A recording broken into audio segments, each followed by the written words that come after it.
ఇవాళ ముఖ్యమంత్రి గారు బట్టి గారు కోమటిరెడ్డి గారి మధ్య వాటాల పంపకం మొత్తం రోడ్డు మీదకి వచ్చింది, ప్రజల్లో పడ్డది. టెండర్ల మీ పోరాటం, టెండర్లు నాకంటే నాకని మీరు కొట్లాడుకునేదంతా ప్రజలకు అర్థమైంది. దాని నుంచి డైవర్ట్ చేయడానికే ఈ సిట్టు, ఈ లట్టు పొట్టు ఏదో చిల్లర నోటీసుల కథ పెట్టినావు నువ్వు. సరే, మాకు చట్టం మీద గౌరవం ఉంది, తప్పకుండా గౌరవిస్తాం, ఎన్నిసార్లు పిలిచినా హాజరవుతాం. మాకు ఉద్యమాల్లో నుంచి వచ్చిన కార్యకర్తలం మేము. కేసీఆర్ గారి నాయకత్వంలో రాటుదేలిన బీఆర్ఎస్ బిడ్డలం, తెలంగాణ ఉద్యమ కన్న బిడ్డలం. ఉద్యమాలు పోరాటాలు మాకు కొత్త కాదు, అక్రమ కేసులు అంతకంటే కొత్త కాదు, అరెస్టులు అనేటివి మాకు కొత్త కాదు. ఆనాడైనా కేసీఆర్ గారి నాయకత్వంలో వందలాది కేసులు పెట్టిన నిజాయితీగా తెలంగాణ ప్రజల పక్షాన కేసీఆర్ గారి నాయకత్వంలో పోరాడినాం. జైళ్లలో పెట్టిన రెట్టించిన ఉత్సాహంతో తెలంగాణ కోసం పోరాడినాం. ఇలా మేము మీ కాంగ్రెస్ నాయకుల లెక్క సిట్ నోటీసులు రాగానే పారిపోయేటోళ్ళం కాదు. మీరు పిలిస్తే వచ్చినాం, బాజాప్తా వస్తాం. మీరు ఎన్ని ప్రశ్నలు అడిగినా సమాధానాలు చెప్తాం. ఈ అక్రమ కేసులు, ఎందుకంటే ఇవన్నీ ఇట్లాంటి అక్రమ కేసులు ఆనాడు సమైక్య రాష్ట్రంలో సమైక్యవాదులు మా మీద అనేక అక్రమ కేసులు పెట్టినారు. ఇన్ఫ్యాక్ట్ మీరిచ్చిన నోటీసులు మాకు దక్కిన గౌరవంగా భావిస్తాం. ఎందుకు ఈ మాట అంటున్నా అంటే, పొద్దుగాల నీ బామ్మర్ది భాగవతం బయట పెడితే సాయంత్రం నోటీస్ ఇచ్చినావు. ఇది రాష్ట్ర ప్రజలందరికీ అర్థమైపోయింది కదా. అంటే నువ్వు నీ భాగవతాన్ని బయటపడకుండా, ప్రజల్లో పడకుండా అటెన్షన్ డైవర్షన్ కోసం నువ్వు నోటీస్ ఇచ్చినావు. ఈ మాత్రం రాష్ట్ర ప్రజలకు అర్థం కాదా? రాష్ట్ర ప్రజలు అన్ని విషయాలు గమనిస్తూ ఉన్నారు. ఇన్ఫ్యాక్ట్ నువ్వు ఒక ప్రైవేట్ కంప్లైంట్లో కోట్ల రూపాయల డబ్బు ఖర్చు పెట్టి సుప్రీంకోర్టు న్యాయవాదులను పెట్టి నన్ను అక్రమ కేసులో ఇరికించాలని ప్రయత్నం చేసినావు. హైకోర్టు కొట్టేసింది. నువ్వు సుప్రీంకోర్టుకు కూడా పోయినావు, సుప్రీంకోర్టు కూడా కొట్టేసింది. న్యాయం గెలిచింది, ధర్మం నిలిచింది. అయినా నువ్వు మళ్ళా ఇంకో కేసులు ఇరికిద్దాము అని మళ్ళొక సిట్టు పెట్టినావు. ఇప్పటికీ నువ్వు 6 గ్యారంటీలు ఎగబెట్టినావు. నువ్వు యనుమల రేవంత్ రెడ్డి కాదు, ఎగవేతల రేవంత్ రెడ్డి అంటే మానకొండూరు పోలీస్ స్టేషన్లో కేసు పెట్టినావు. రైతు రుణమాఫీ చెయ్యలేదు, దేవుని మీద ప్రమాణం చేసి రైతుల్ని దేవుణ్ణి మోసం చేసినావు రేవంత్ రెడ్డి అంటే యాదగిరిగుట్టల కేసు పెట్టినావు. వరద బాధితుల్ని పరామర్శించడానికి పోతే ఖమ్మంలో రాళ్ల దాడి చేపించి ఖమ్మంలో కేసు పెట్టినావు. ఎవరో ట్వీట్ చేసిందని చెప్పి నా మీద హైదరాబాద్లో పోలీస్ స్టేషన్లో కేసు పెట్టించినావు.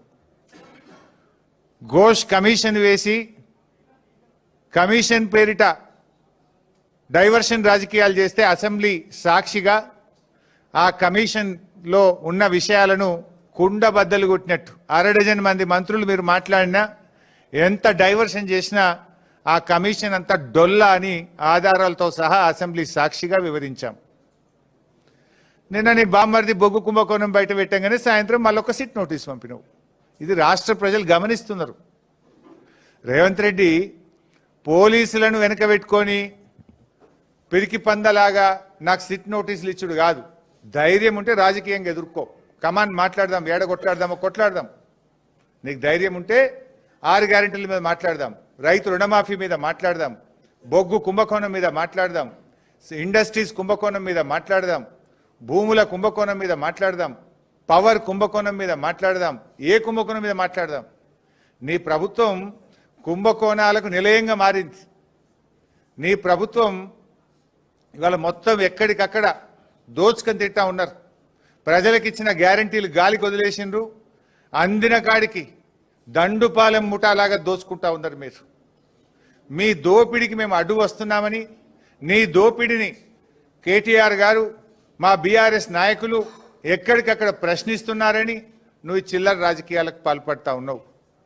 నువ్వు ఎన్ని కుట్రలు పన్నినా, నువ్వు ఎన్ని కేసులు పెట్టినా, నువ్వు ఎన్ని నోటీసులు ఇచ్చినా బీఆర్ఎస్ గొంతులు సింహంలాగా గర్జిస్తూనే ఉంటాయి. నిన్ను అడుగడుగునా తెలంగాణ ప్రజల పక్షాన ప్రశ్నిస్తూనే ఉంటాయి. ఎక్కడ కూడా వెనకడుగు వేసే ప్రశ్నే లేదు. నువ్వు రేపు ప్రజాకోర్టులో సమాధానాలు చెప్పాలి. రేపు ప్రజలు నిన్ను తప్పకుండా ఇప్పటికే నీ మంత్రులను నీ ఎమ్మెల్యేలను ఎక్కడ పోతే అక్కడ నిలదీస్తున్నారు ప్రజలు.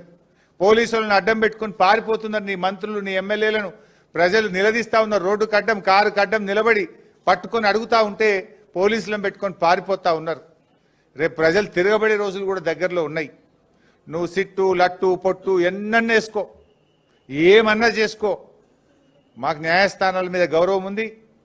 నువ్వు ఎక్కడికి పిలిచినా వస్తా, ఎన్నిసార్లు పిలిచినా వస్తా, నిజాయితీగా సమాధానాలు చెప్తాం. మేము భయపడం. చట్టం మీద మాకు గౌరవం ఉంది. నీ చిల్లర రాజకీయాల మీదనే మాకు అసహ్యం ఉంది. వెగటు పుడతా ఉంది ప్రజలకు. నీ భాష నీ మాటలు వింటా ఉంటే రోత పుడతా ఉంది ఇలా రాష్ట్ర ప్రజలకు. రేవంత్ రెడ్డి గారు చూసుకో, అసలు ఇడిచిపెట్టం, నేను ఇంకా గట్టి కొట్లాడతాం. నీ 6 గ్యారెంటీల అమలు మీద, నీ కుంభకోణాల మీద మేము మా పోరాటాలు జరుపుతూనే ఉంటాం. మాది ఉద్యమ పార్టీ, రాష్ట్రం సాధించిన పార్టీ బీఆర్ఎస్ పార్టీ.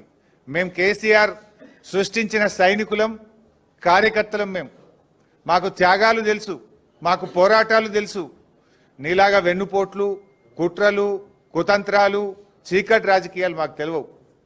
మా కేసీఆర్ నేర్పింది పోరాటం, త్యాగం, ప్రజల పక్షాన నిలబడడం మా కేసీఆర్ గారు నేర్పిండ్రు.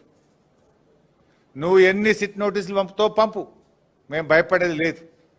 కానీ నువ్వు దర్యాప్తు పేరు మీద